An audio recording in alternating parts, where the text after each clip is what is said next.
Okay, let's unpack this. Welcome back, everyone. So, our mission today, it's really focused. We're basically digging into this pretty dense stack of material. Yeah, getting right to the good stuff. Exactly. Pulling out the essential strategies, the sort of financial nuts and bolts, and even the psychology behind it all. All geared towards building real wealth. Yeah. Right, especially for, the modern real estate investor. hmm Think of this as your shortcut, really.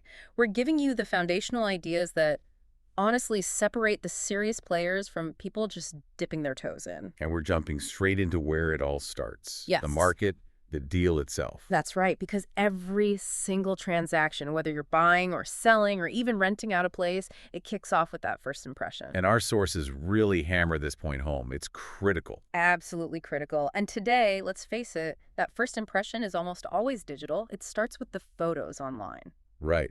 Those photos are what have to grab someone, pull them off the internet, and make them think, okay, maybe I should actually drive by this place. Exactly. So the online listing is your hook, but the drive-by, that's the next filter. And you've absolutely got to nail the curb appeal for that.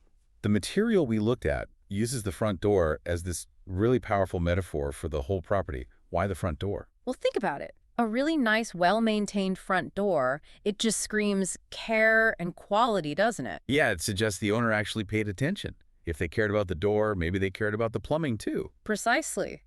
And the flip side is just as true.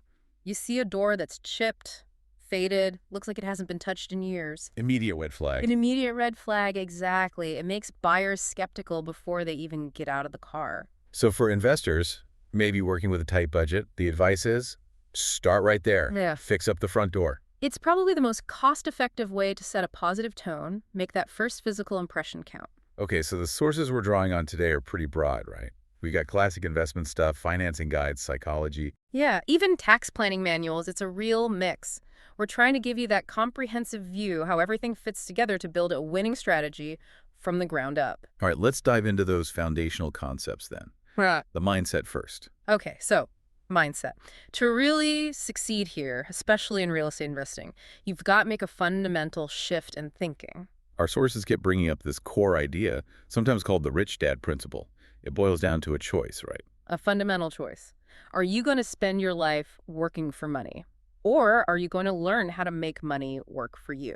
And the difference isn't small. It changes everything about your future. Totally. Path one, working for money.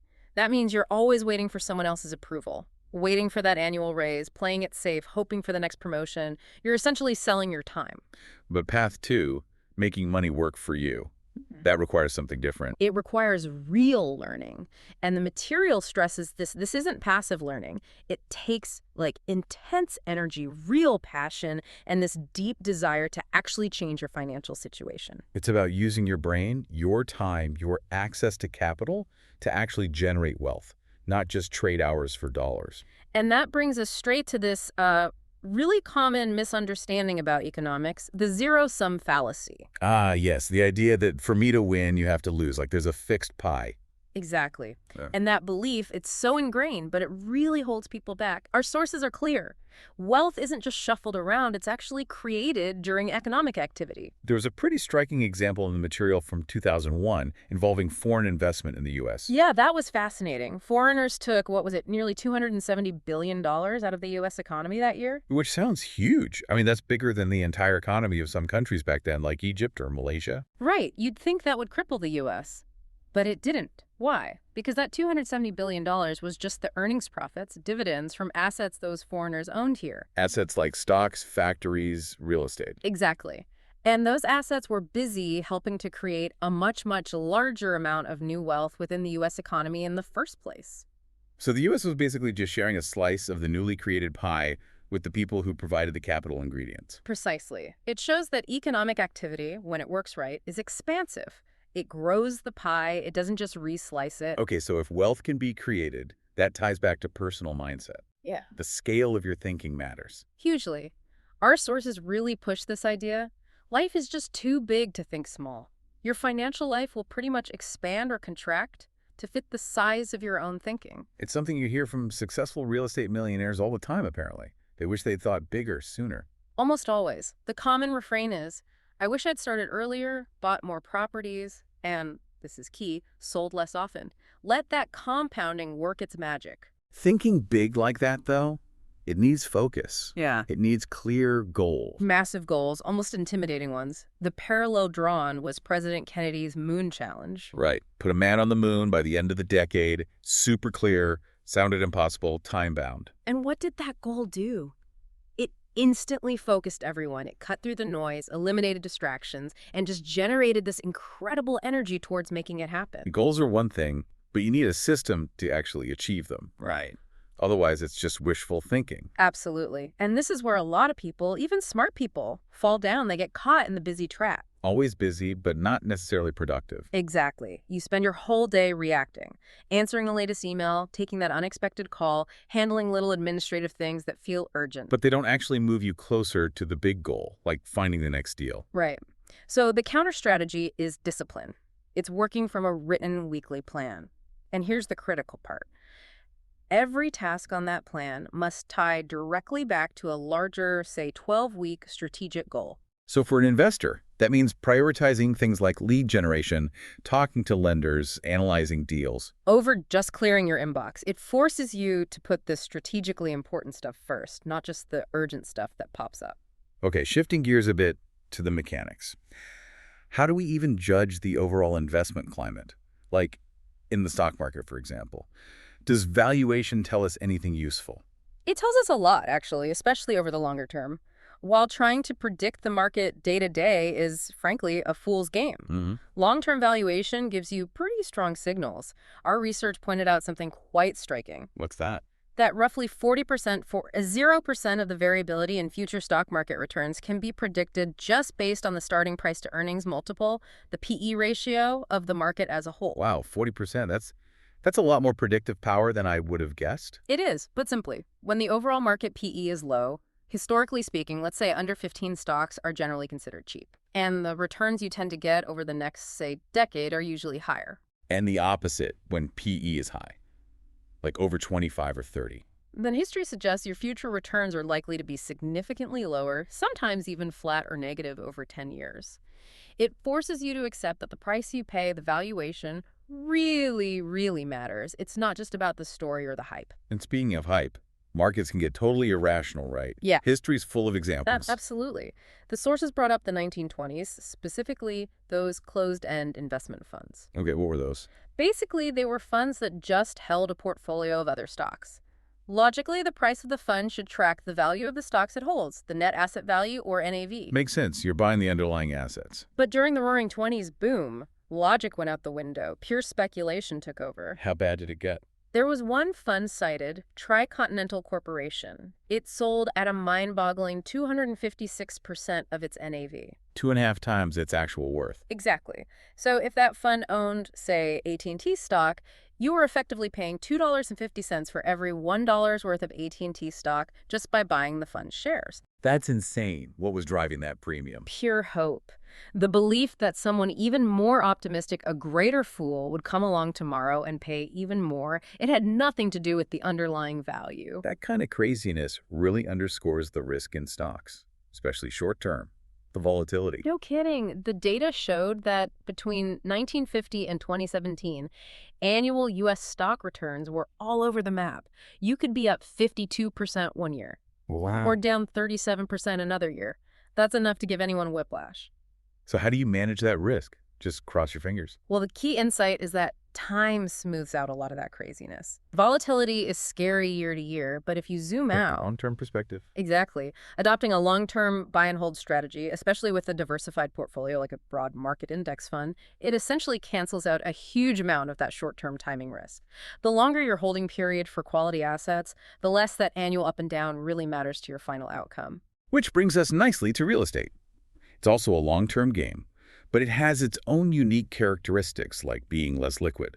So it needs its own set of strategies. Precisely. If time helps manage stock market volatility, real estate requires very specific tactics to manage its own risks and, importantly, to generate momentum with your capital. Okay, let's pivot into probably the most talked about strategy for building a rental portfolio quickly.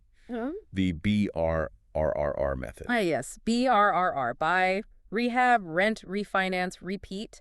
It's popular for a reason. It's designed to dramatically speed up how quickly you can recycle your investment capital. It's like manufacturing equity almost. That's a great way to put it. You're finding an asset that's undervalued, usually because it needs work. Yeah. You force the appreciation through the renovation, then you leverage that new higher value almost immediately. And the absolute linchpin of this whole process is the refinance step, specifically how lenders treat it. Exactly. This is the financing loophole, as some call it.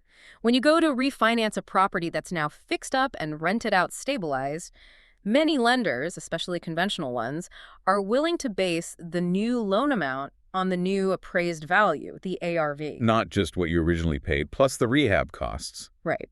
And that difference is where the magic happens for BRRRR. The goal is to get a high loan-to-value, or LTV, on that new appraisal. Typically, for an investment property, you're aiming for maybe 75% LTV. So if you've done your homework right, that 75% loan might be enough to pull out all your initial cash. Or at least most of it. That's the repeat stage. You pull your capital back out and you use it to go find the next deal. Okay, let's use the example from the material to make this concrete. Walk us through the numbers. Sure. Let's say you buy a property for $45,000. It needs work. You spend $20,000 on the rehab. So your total cash into the deal is $65,000. Okay, $65K all in. Right. But because you did a good job on the rehab, forcing that appreciation, it now appraises for $100,000. Nice bump in value. Definitely. So now you go to a bank for a refinance. They agree to lend you 75% of that new $100,000 value. That's a $75,000 loan.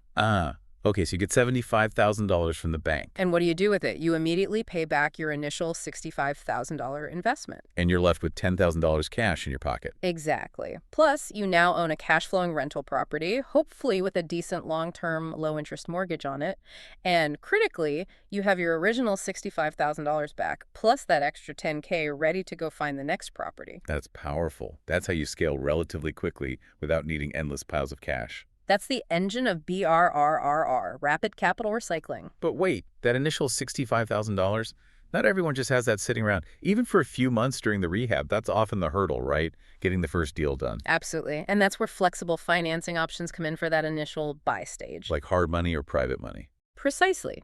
If you don't have large cash reserves, you might use a hard money loan or find a private lender. Now, these are expensive. Hard money could easily cost you, say, 4 points up front. That's 4% of the loan amount, plus maybe 12% annual interest. Ouch. That's steep. It is, but it serves a crucial tactical purpose. Yeah. Using hard money allows you to make an offer with no financing contingency and no appraisal contingency. Which makes your offer look almost as good as cash to the seller. Exactly. In a competitive market, that can be the difference between getting the deal and losing out.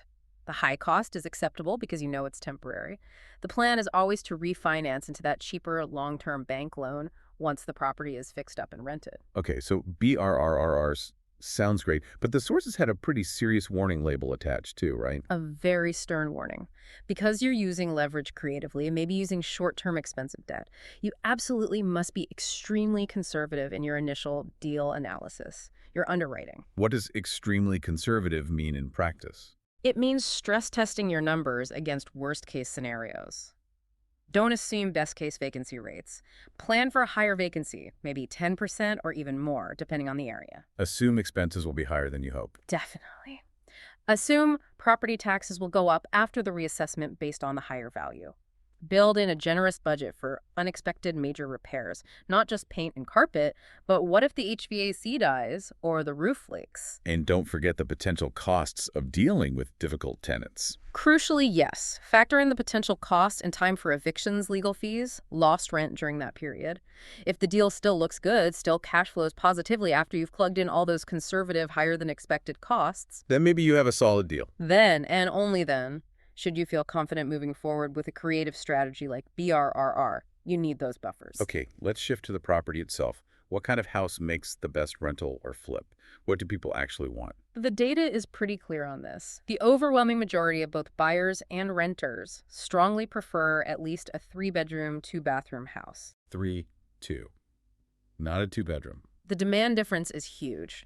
Our sources emphasize that a 3-bedroom home rents much faster, tenants tend to stay longer, and it's far easier to sell if you need to exit the investment. Even if the price difference to buy isn't that big between a 2-bed and a 3-bed. Often, yes. That extra bedroom adds significant appeal and liquidity. Hmm. Also, focusing on houses in the middle price range for your market tends to be safer. Why then that? Because they're easier to value based on comparable sales, they appeal to the largest pool of buyers and renters, and they're generally more liquid than luxury properties or very low-end ones. Got it. Now the rehab phase. Finding good contractors is notoriously tricky for investors. It's a huge challenge. You need contractors who get the business side of it, not just the craft. They need to understand your goal is to hit a certain ARV, cost effectively and quickly. Not just install the fanciest possible tile because they like it. Exactly. A great investor-focused contractor understands speed and budget are paramount for your return. Yep. And the best way to align incentives is through the contract. Using bonuses and penalties. Absolutely essential. The contract, which can even just be the detailed scope of work, needs to spell it out. Offer a bonus, maybe 2% to 5% of the total job cost if they finish early. And a penalty if they're late. Yep. Maybe a 5% reduction in their pay for every week they run past the agreed-upon completion date. This gives them skin in the game to finish on time, which saves you holding costs and gets the property generating income faster. The sources also gave some handy cost benchmarks for budgeting rehabs. That seems useful for beginners. Yeah, having rough numbers helps you sanity check bids. Like exterior paint, a rule of thumb is maybe $1 to $2 per square foot of the interior floor space. Oh, interesting. Per interior square foot. Yeah, it's a quick way to estimate. Or installing a basic light fixture, the labor might be in the $30 to $60 range. Knowing that helps you spot if a contractor tries to charge you, say, $250 just to swap out a ceiling fan. Okay, so the property's rehabbed, it's rented out. Now the game shifts to management. And long-term success hinges entirely on effective management. The material boiled down the secret to being a happy, successful landlord to one word: control. Control sounds a bit harsh. It's not about being a dictator. It's about consistency, setting clear expectations through the lease agreement, and then enforcing those rules consistently and fairly for everyone. So tenants need to learn what to expect, like late fees are always applied, no exceptions. Exactly. The moment you start making exceptions, treating tenants differently based on who tells the best sob story, that's when you lose control. That's when tenants start running the show and the property becomes a nightmare. Firm policies consistently applied. Lastly, on the acquisition side, there was a warning about location, specifically about buying properties far away. Yes. Avoid the temptation of that glamorous-sounding deal that's hundreds of miles away. That mountain cabin, that beach condo. Sounds great on paper, maybe as a short-term rental. But it's usually a management trap. Owning property close to where you live gives you invaluable market knowledge. You understand the neighborhoods, the rent trends, the reliable contractors, and you can physically check on the property easily. Much harder to manage effectively from a distance. Way harder. So the advice was, if you get really excited about a distant property, force yourself to take a cooling off period. Wait 5 days, maybe a week, before signing anything. Let the initial excitement wear off. Right. If it's truly a great deal, it'll still be a great deal next week. That pause gives you time to think clearly, run the numbers again without the rose-tinted glasses, and compare it objectively to opportunities closer to home. Remember, financial success isn't passive. If you aren't actively thinking about your money, managing it, you probably won't end up with much of it. Okay, moving from the numbers and the physical property to the human element. Deals involve people, and that means psychology is always at play. Negotiation, sales, even staging, it's all about understanding and influencing behavior. Negotiation specifically. It's not just haggling over price, is it? Not at all, according to these sources. Good negotiation is really an active process. It's about trying to gain access to what the other person is thinking and feeling, understanding their underlying needs, their fears, their motivations. This sounds different from the typical business school approach, which often focuses just on rational arguments and economic incentives. It is quite different. The material highlighted the approach used by, for instance, the FBI's crisis negotiation teams. Their system puts a huge emphasis on psychology, on empathy, before trying to solve the problem rationally. Empathy first, even in a high-stakes situation. Especially then, good negotiators act almost like therapists in that moment. They focus on identifying the emotions the other person is experiencing and then influencing those emotions. How do they do that? Using specific techniques. Things like labeling, saying something like, "It sounds like you're feeling frustrated with how long this is taking." Or mirroring, just repeating the last few key words the other person said. What does mirroring achieve? It builds rapport surprisingly quickly. It makes the other person feel heard and understood. It subtly creates a sense of connection and gives them the illusion of control, even while you might be guiding the conversation towards your goal using carefully calibrated questions, often starting with how or what. Interesting. So it's about managing emotions to open the door for logic. Pretty much. You often can't get to a rational solution until the emotional hurdles are cleared. Beyond direct negotiation, we're all susceptible to these broader psychological influences, these mental shortcuts. The sources mentioned the authority principle as a really powerful one. Oh yeah, this one's huge. We are just wired to obey authority figures, sometimes even when it makes no logical sense. There was that really disturbing example in the text about a nurse. Chilling, wasn't it? A doctor supposedly left a handwritten note instructing the nurse to administer eardrops, rectally, for an earache. Rectally. For an earache. Yes. And the nurse apparently started to do it. She didn't question the obvious medical absurdity because the instruction came from a perceived authority, the doctor. Logic just switched off. Wow. That shows how powerful that deference to authority can be. And the commercial world knows this inside out. Think about celebrity endorsements. The example given was the actor Robert Young selling Sanka coffee back in the day. He played a doctor on TV, Marcus Welby, MD. Right. He wasn't a real doctor, just an actor. But because people associated him with that trustworthy authoritative role, his recommendations about Sanka felt like credible medical counsel. Yeah, he sold a lot of Sanka. He moved the Sanka, as they say. So the takeaway for us as investors or just consumers is to constantly ask, am I agreeing with this advice because it's genuinely sound or just because of who's giving it? Is this authority legitimate in this context? Okay, let's switch to the selling side. When an agent is listing a home, what's the most critical part of their presentation to the seller? Price. Price. The material was emphatic about this. Agents need to direct the conversation to the listing price first. Before talking about marketing plans or open houses. Absolutely, because price is overwhelmingly the number one reason a home sells quickly or languishes on the market. If the agent and seller can't agree on a realistic, market-supported price right at the start, then all the fancy flyers and drone photos in the world probably won't help. Exactly. Getting the price right is job one. Everything else is secondary. The sources also touched on the habits of really high-performing agents. What sets them apart? Discipline and focus.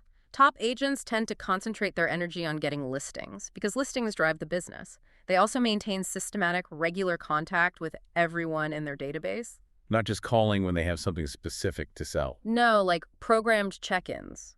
Weekly or bi-weekly calls or emails, just staying top of mind, providing value, and they are ruthless about qualifying leads. Meaning, they quickly figure out who is serious and ready to act now versus who is just casually browsing or months away from being ready. They refuse to waste significant time on prospects who aren't committed. Because time spent with tire kickers is time taken away from actual clients who need their help. Precisely. Focus their energy where it gets results. And when it comes down to actually getting the signature on the listing agreement or the purchase offer, any psychological tricks there? Well, less of a trick, more of a softer approach. Instead of a blunt sign here, which can feel like a high-pressure demand, the suggestion was to use an authorization clause. What does that sound like? Something like, okay, if you'll just okay this right here, we can get started for you immediately. Phrasing it as okaying something feels less final and less intimidating than signing a binding contract. It just nudges them towards action more gently. Clever. Yeah. Okay, let's loop back to staging and visual presentation. We talked about the front door, but what about inside the house? Interior staging is crucial for making that emotional connection once buyers are inside. The key goals are creating a sense of light, cleanliness, and, importantly, space. Clear spaces. Less is more. Often, yes. There was a very specific, interesting tip about kitchens. Removing things like canisters and knife blocks from the countertops. Why? Why? Apparently, it appeals particularly to younger buyers, Gen X and Gen Y, who tend to prefer that cleaner, more minimalist look. It makes the kitchen feel bigger and more streamlined. Small details like that can shift perception. Staging isn't just about tidying up, though. There are actual design principles involved, right? Definitely. Good stagers use principles rooted in how we perceive things visually. For instance, grouping objects like vases or candles on a table works better visually in odd numbers. Odd numbers, 3, 5, 7. Exactly. Groups of 3 or 5 tend to look more dynamic and aesthetically pleasing to the eye than groups of 2 or 4, which can feel too static or symmetrical. And color. How important is color in staging? Hugely important. The sources mention the 60-30-10 plus S model for using color effectively. Okay, break that down. 60-30-10 S. 60% of the room's color should be the dominant color, usually the walls, maybe large furniture pieces. 30% should be a secondary complementary color, things like curtains, accent chairs, rugs. And the 10%. That's your accent color. No. Bright pops of color in smaller items like throw pillows, artwork, or accessories. It adds energy. And the S. S stands for sparkle. You need some metallic elements, glass, mirrors, things that reflect light, and add a touch of dimension and sophistication. Stagers also play with contrast, mixing textures like wood and metal, smooth and rough surfaces, matte and glossy finishes. Contrast makes a room interesting. Finally, that very first space buyers see the entryway or foyer. What's the key there? It needs to feel welcoming, and in staging terms, welcoming means it invites you in, allows easy movement and flow. So don't block the path or the view. Exactly. Avoid putting bulky furniture, like a huge console table or an overflowing kite rack, right in the sightline or where it narrows the walkway. That immediately creates a feeling of being cramped or cluttered, which is the opposite of what you want for that first interior impression. All right, we've covered the micro deal, the psychology. Let's zoom way out now and look at the bigger picture, the context these investments happen in.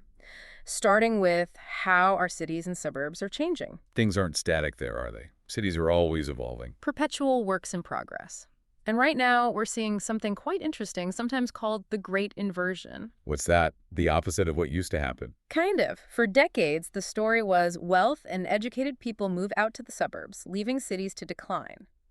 But that trend seems to be reversing in many places. So affluent people are moving back into cities. Yes, particularly younger, educated professionals, often without children yet. They're drawn back to the urban core, seeking shorter commutes, walkability, restaurants, culture. And what's happening in the suburbs they supposedly left behind? Well, at the same time, some of the problems we used to associate mainly with inner cities, like poverty, older housing stock becoming blighted, crime, even addiction issues, are increasingly showing up in certain suburban areas, especially older, first-ring suburbs. Why is that happening? Multiple factors. Aging infrastructure, housing that's now less desirable compared to newer developments further out, and maybe the shift of higher-paying jobs back towards city centers leaves some suburban areas struggling. It challenges that old image of the suburbs as universally prosperous and trouble-free. These shifts in where people live and work, they don't happen in a vacuum. They're tied into deeper issues of inequality and segregation, right? Inextricably linked. The sources pointed out that economic segregation, rich people living here, poor people living there, tends to track very closely with overall income inequality. And both often get worse as metro areas get bigger. And historically, government policies actually helped create some of that segregation. Oh, absolutely. It wasn't just accidental. Policies like redlining, where the Federal Housing Administration literally refused to insure mortgages in predominantly black neighborhoods, made it incredibly difficult for African Americans to buy homes and build wealth through property ownership, which was, and still is, the main way middle-class Americans build wealth. So they were locked out of the primary wealth-building tool. Exactly. And that was often compounded by labor policies that limited job opportunities and depressed wages for black workers. So less income coming in and roadblocks to investing the savings they did have. It created this cycle that prevented wealth accumulation for generations in many communities. Understanding that history seems pretty crucial for evaluating investment opportunities and risks in different neighborhoods today. It's essential context. You need to understand the historical forces that shaped the neighborhood you're looking at. This idea of separation also shows up in how we plan our cities, in things like zoning laws. Very much so. Typical American zoning is really focused on separating everything. You have zones for houses, zones for shops, zones for factories, and they try to keep them far apart. The single-family detached home is often treated as the ideal, and things like corner stores or small apartment buildings are often banned in residential areas. Which forces everyone into cars for every little errand. Right. The sources contrasted this with German planning, which uses something called a daily needs test. A daily needs test, what's that? It basically allows for small-scale, non-disruptive commercial uses right within residential zones if they serve the everyday needs of the local residents. Think a small bakery, a doctor's office, maybe a little grocery or cafe. So things you might walk to. Exactly. It allows for more mixed-use, walkable neighborhoods without permitting, say, a noisy factory next door. It's a more flexible approach than the strict use separation common in the U.S. Okay, all this broader context is important, but let's get back to the investor's toolkit. The final, absolutely critical piece, taxes. Taxes. Can't ignore Uncle Sam. But the good news is, real estate investing offers some of the most advantageous tax treatment of any asset class. The government structurally incentivizes it in many ways. How so? What are the main benefits? The big ones are passive loss rules and especially depreciation. Depreciation is kind of amazing. How does depreciation work for real estate? Well, the tax code recognizes that buildings wear out over time, the structure, the roof, the systems, even if the land underneath holds its value or appreciates. So it lets the owner deduct a portion of the building's cost from their taxable income every single year. Even though you're not actually spending that money each year, it's a paper expense. Precisely. It's a non-cash deduction. This means you can be receiving actual cash flow from rents hitting your bank account, Money in your pocket. while simultaneously showing a loss on paper for tax purposes because of that depreciation deduction. That paper loss can then shelter your rental income from taxes.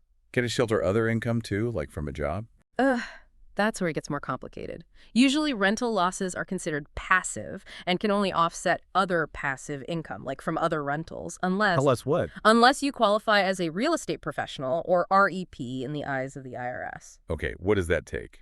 Is it just for licensed agents or brokers? No, not necessarily. It's about how you spend your time. You generally need to spend more than 750 hours per year working in real property trades or businesses that could be developing, managing, leasing, etc. And that time must be more than half of all the working hours you spend on all your jobs or businesses combined. So it has to be a significant part of your working life. Yes. If you meet those tests, then your rental losses might become non-passive. And that means they potentially can be used to offset your active income, like a high salary or income from another business you run. It's a huge benefit for those who qualify. Is there a catch? There's often a detail people miss. If you own multiple rental properties, you usually need to make a formal election with the IRS to treat them all as a single aggregated activity for the purpose of meeting that time requirement. If you don't make that election, you might have to prove you materially participated for 500 plus hours on each property separately, which is much harder. Ooh, that sounds like an easy mistake to make. Get professional tax advice on that one. Absolutely critical. Okay, beyond the annual deductions, the other massive tax strategy in real estate comes when you sell the 1031 exchange. A like-kind exchange. This lets you defer paying capital gains taxes, right? Exactly. It allows you to sell an investment property, and as long as you reinvest the proceeds into another like-kind investment property following very strict rules, you can defer the capital gains tax that would normally be due. Defer, not eliminate. Correct. You're essentially rolling your original cost basis forward into the new property. The tax is still potentially due someday, but you can keep deferring it potentially for your entire investing career as long as you keep exchanging. It lets your entire proceeds keep working for you instead of giving a chunk to the government every time you sell. What are the key rules? You said they're strict. Extremely strict. First, the timelines. From the day you close on the sale of your old property, the relinquished property, you have only 45 calendar days to formally identify potential replacement properties. 45 days isn't much time. It flies by.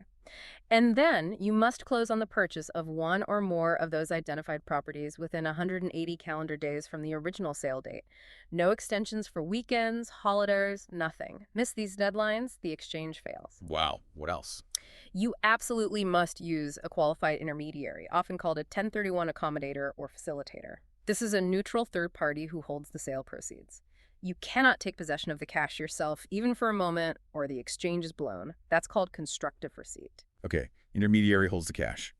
Need to buy a property of equal or greater value. Yes, generally, to fully defer the tax, the net sales price and the net equity of the replacement property you buy must be equal to or greater than the property you sold.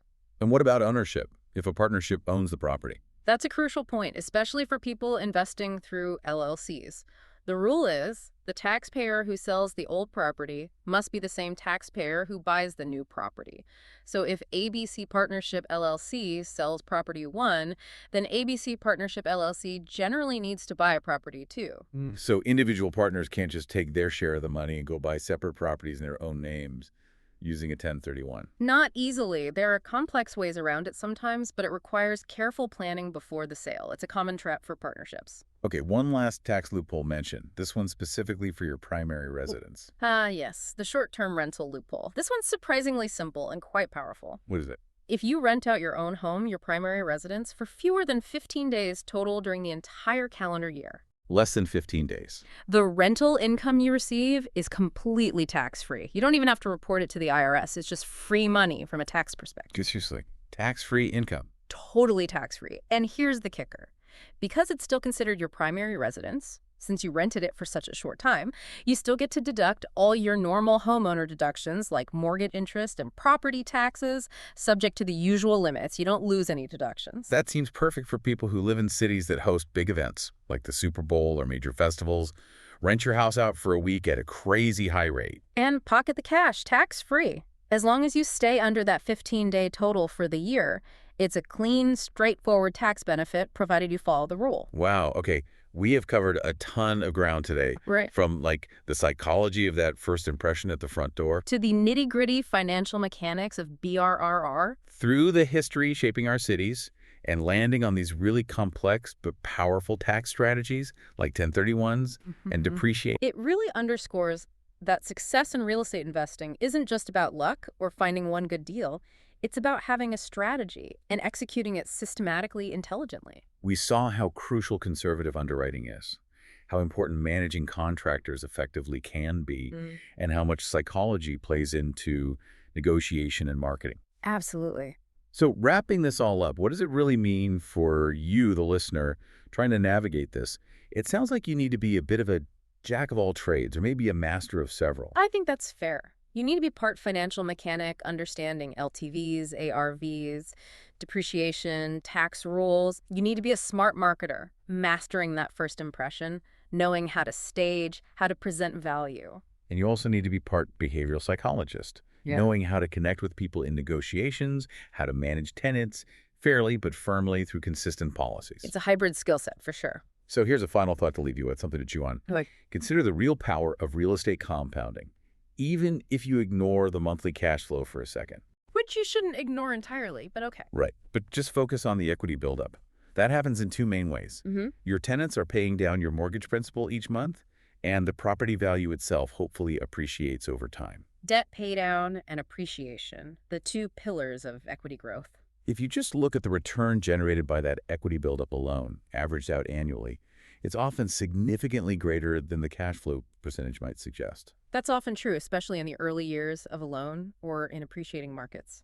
So the truly decisive moment, maybe the most important step in this whole path of money game, isn't necessarily finding the perfect deal or timing the market.